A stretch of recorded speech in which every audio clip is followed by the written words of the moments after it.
busing. Hold it, don't talk to me, talk to the person next to you on the bus. These pilgrims were determined at all costs to cross the ocean to the New World and to found a home where they could live in their own way. Christianity and capitalism arrived in America in the same boats. 150 years later, though, the Founding Fathers made the separation of church and state a cornerstone of the new Constitution.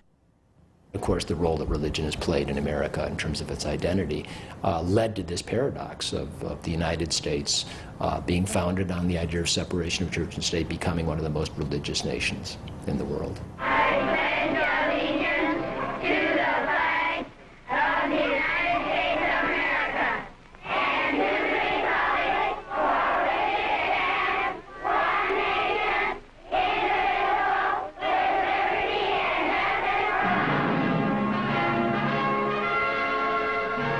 One nation, indivisible, those kids pledged in 1953.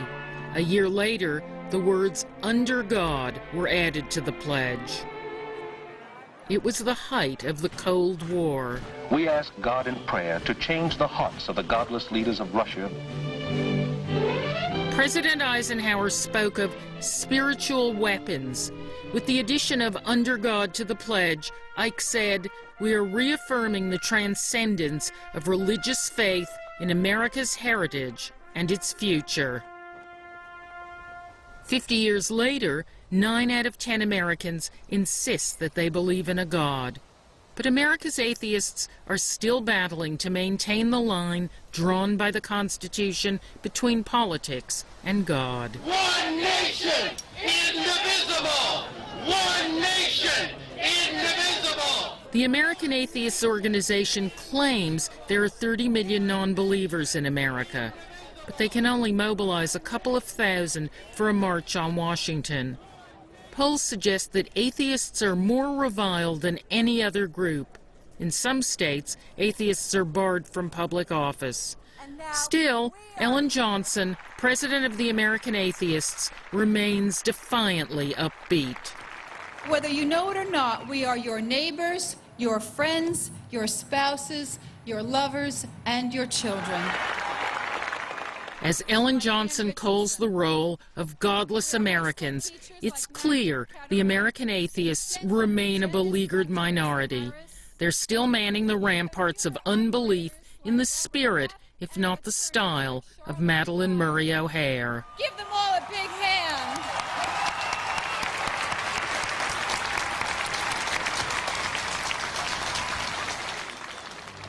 God save the United States and this honorable court. O'Hair's Supreme Court victory in 1963, abolishing school prayer, shook godly America. It also made Madalyn notorious, a national celebrity.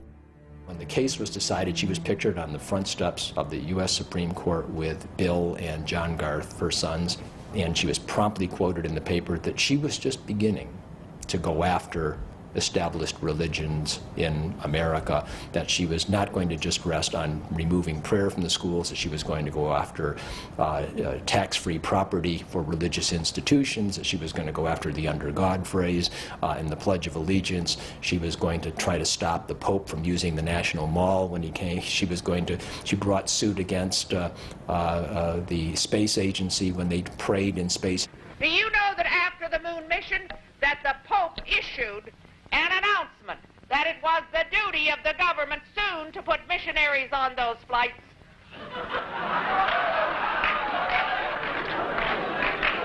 To convert other life forms.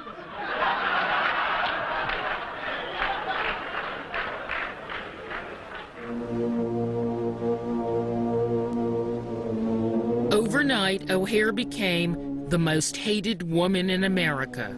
She was thrilled. Being described as the most hated woman in America gave her power. I mean, if you're the most anything, you must be a pretty powerful person. She's doing everything that she can to be hated. But some would say that That was her shtick. That was her identity. That's how she made her money, by being hated. Where she is somewhat unique in the movement is that she's the first to seize the name atheist and proclaim it and put it up in banners that she is not only an atheist, but at one point she was saying, I am the atheist.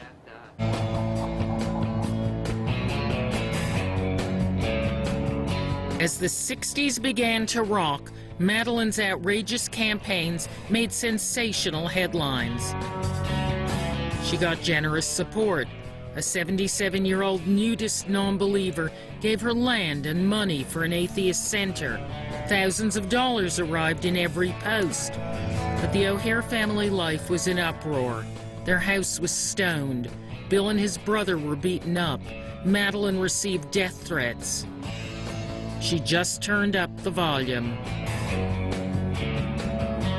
I do believe that these people are intent in ruining me completely, and that killing me is not out of their mind.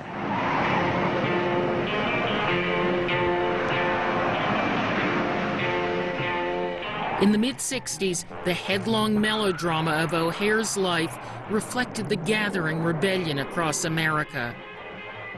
After a violent confrontation with Baltimore police over a domestic dispute, Madalyn fled to Hawaii and then in May 1965 to Mexico. Within months, she was expelled. I was approached one night at gunpoint and herded onto an airplane.